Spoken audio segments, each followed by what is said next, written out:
Bueno, muy buenas noches. Desde el confinamiento desde mi casa les envío un gran saludo y espero se encuentren bien. Este video que voy a hacer es un video explicativo sobre la Revolución Rusa. Sé que ya desarrollaron un pensamiento crítico referente a la Revolución Rusa, pero quiero que me contesten unas preguntas. La primera es, ¿cuáles son los antecedentes o las causas de la revolución de 1905 y de 1917? La segunda, ¿qué llevó a Rusia a cambiar drásticamente de ser una sociedad agrícola a ser una sociedad industrial, una de las potencias más grandes en este momento y más importantes del mundo? Y tercero, quiero que me expliquen las consecuencias de las revoluciones rusas. Me voy a ayudar un poco de una presentación que encontré muy didáctica sobre la Revolución Rusa de 1917. Básicamente, entiéndase que hubo dos fases de la Revolución Rusa. En 1905, la primera fase, y en 1917 el culmen de la revolución, es decir, el final de la Revolución Rusa. Rusia, antes de las revoluciones, de las dos revoluciones, Rusia era un país muy extenso, sigue siéndolo, ubicado obviamente en dos continentes. Ustedes saben que Rusia del Este pertenece en su gran mayoría del territorio a Asia, y Rusia del Oeste pertenece en gran parte también a Europa. Entonces, Rusia va a ser un territorio también muy cual, pues, a pesar de su gran extensión, era muy atrasado con respecto al resto de Europa y de Asia, ¿no? Más que todo de Europa. Entonces, básicamente, eso hace que Rusia tome un giro o un cambio obligado por sus circunstancias. Entonces, se dice que Rusia en lo económico, pues a principios del siglo XX era todavía una sociedad con vocación más agrícola o preindustrial. Y básicamente es como si Rusia todavía se perteneciera o todavía fuera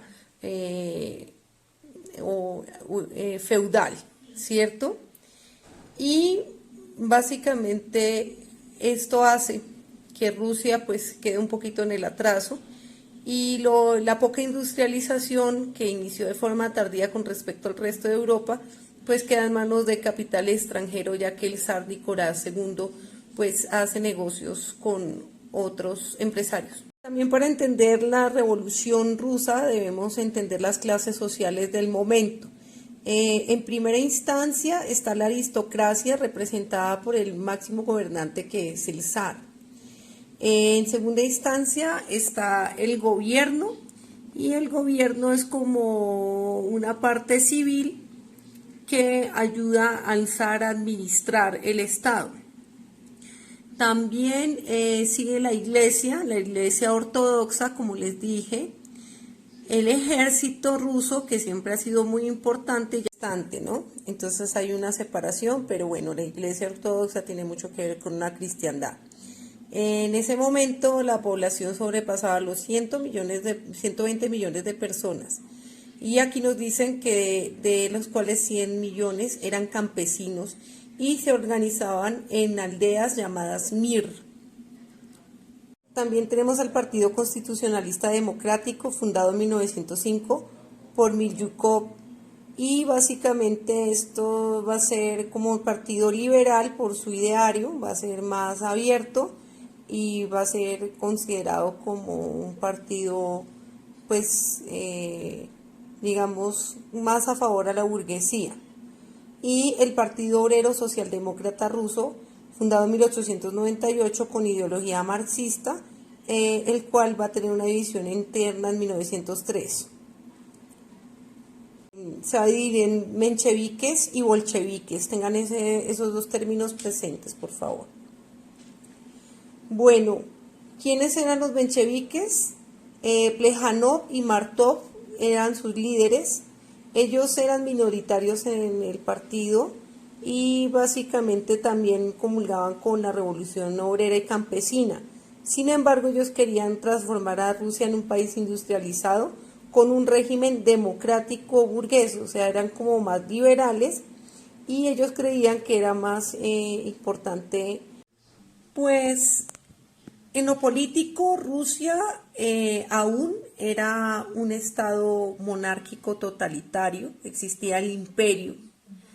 También esta monarquía guiada por Nicolás II, que representaba a la dinastía más importante del gobierno en Rusia, que son los Romanov.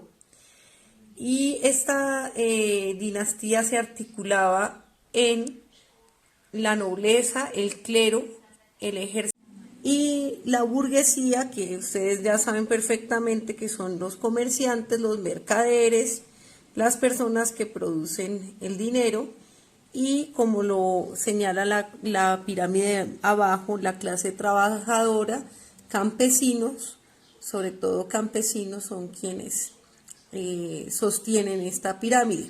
La revolución rusa es que el zar pues no le fue muy bien gobernando.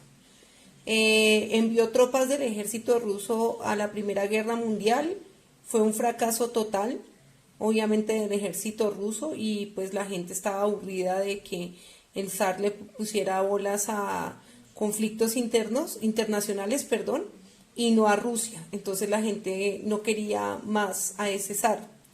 Y pues esto hace que la gente no lo quiera porque